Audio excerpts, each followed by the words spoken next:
Quand on peint sur un mur, il y a des gens qui vont être réceptifs à ça. Il y a des gens qui vont s'arrêter, qui vont le regarder.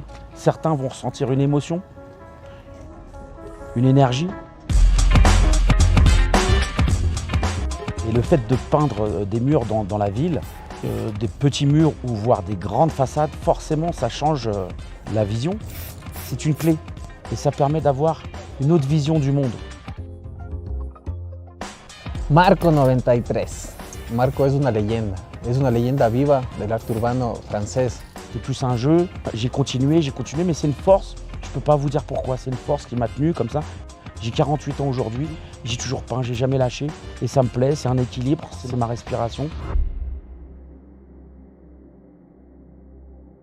Quito siempre me parece una ciudad muy hermosa como para hacer arte urbano por la cantidad de gente que aprecia el graffiti y el arte urbano en general.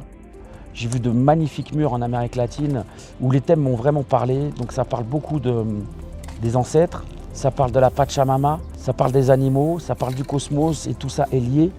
Donc on a décidé de faire une collaboration, de mêler un peu les deux univers. Ce mur, c'est un travail à 4 mains. Donc c'est une collaboration avec l'artiste Martin Skills. Et quand j'ai découvert moi ces travaux, tout de suite ça m'a parlé tout de suite. El arte también te conecta. Puedes estar pintando como en el barrio más peligroso de la ciudad, como puedes estar pintando en el Centro de Arte Contemporáneo de Quito. Martin et moi faisons le premier travail. On crée sur le mur.